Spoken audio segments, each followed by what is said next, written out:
Imagine a land where power isn't centralized in one throne, but scattered like the branches of a mighty tree, each branch reaching out, strong and distinct, yet all rooted in the same earth. This was the Japanese feudal system, a world where the emperor sat as a sacred symbol, distant yet revered, while true authority flowed through the iron will of the shogun and the ambitions of powerful regional lords. It was a society built on the sharp edge of a samurai's blade, where loyalty and strategy could shape the destiny of a nation. This is the story of a system that ruled not just through governance, but through a shared code of honor, hierarchy, and control. A story that would shape Japan for centuries. The Japanese feudal system, known as the Bakuhan system, was a hierarchical social and political structure that dominated Japan from the late 12th century until the Meiji Restoration in 1868. This system was characterized by the decentralization of power, with the emperor serving as a symbolic figurehead, while real authority was exercised by the shogun and various regional lords. The origins of Japanese feudalism can be traced back to the late Heian period of 794 to 1185, a time marked by the weakening of imperial authority and the rise of powerful landowning families. These families, or uji, began to consolidate power by establishing private armies and managing large estates. The most influential among them were the Taira and Minamoto clans, whose rivalry culminated in the Genpei War of 1180 to 1185. The Minamoto clan emerged victorious, and in 1192, Minamoto no Yoritomo was appointed as the first shogun, establishing the Kamakura shogunate.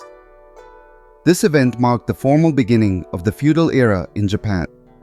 At the apex of the feudal hierarchy was the emperor, who, despite being revered as a divine figure, held little political power. The shogun, a military dictator, wielded actual authority, overseeing the administration and military affairs of the country. Beneath the shogun were the daimyo, powerful regional lords who controlled vast tracts of land and maintained their own private armies of samurai warrior, as well as vast estates.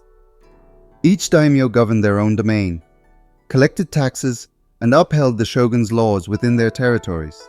The samurai, bound by a strict code of honor known as bushido, served the daimyo with unwavering loyalty, often receiving land or stipends in return for their service.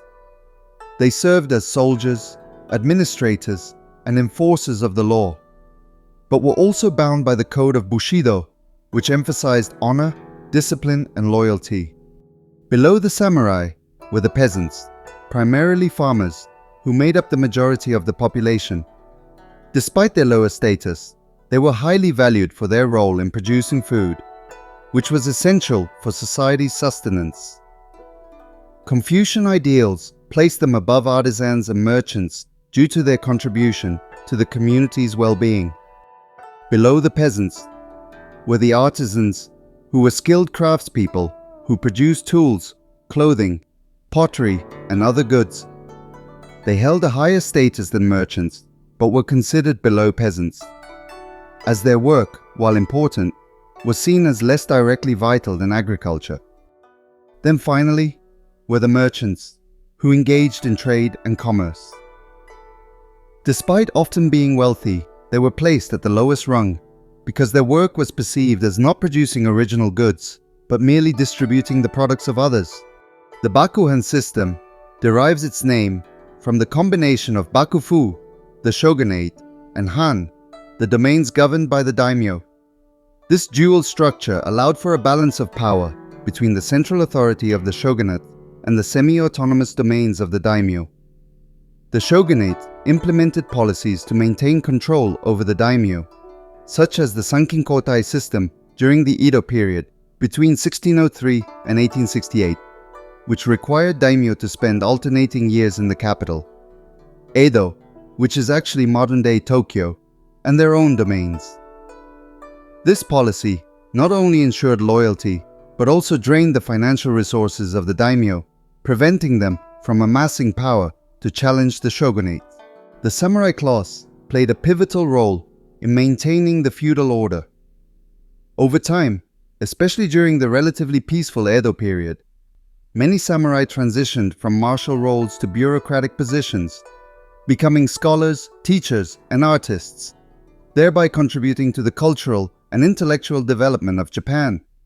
The rigid social hierarchy of the feudal system also encompassed peasants, as mentioned, artisans and merchants. Peasants, who made up the majority of the population, were responsible for agricultural production and were often heavily taxed by their daimyo. The decline of the feudal system began in the mid-19th century, influenced by internal strife, economic challenges, and external pressures from Western powers seeking to open Japan to trade. The arrival of Commodore Matthew Perry and his fleet in 1853 forced Japan to confront its isolationist policies. The resulting unequal treaties exposed the weaknesses of the shogunate, leading to growing dissatisfaction among the populace and the daimyo. This discontent culminated in the Meiji Restoration of 1868. When Emperor Meiji was restored to power, the shogunate was abolished, and a series of rapid modernization and centralization reforms were implemented, effectively dismantling the feudal system.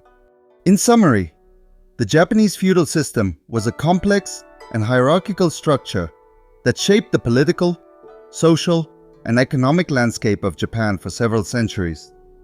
Centered around the shogunate and the daimyo, with the samurai serving as the enforcers of this order, the system maintained stability and order.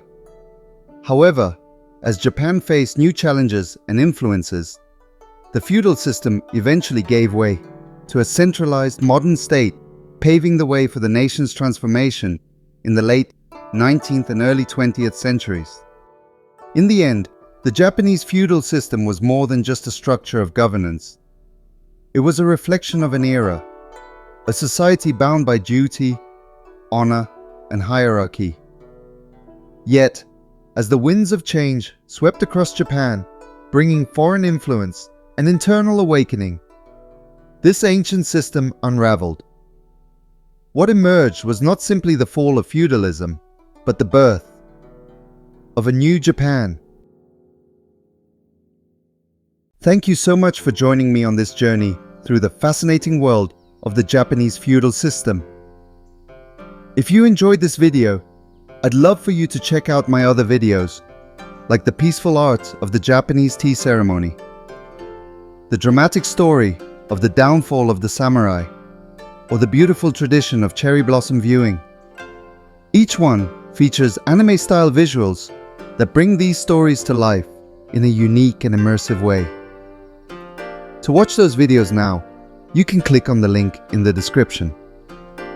Also, if you liked what you saw, leaving a thumbs up or subscribing is the best way to let a small channel like mine know you'd like to see more content like this. It really means a lot and helps me to stay motivated to keep creating these videos, knowing that there's an audience who appreciates them.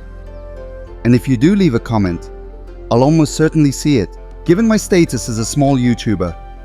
I'd love to hear your thoughts or even suggestions for future videos. Thank you again for watching, and I hope to see you in the next one. Until next time,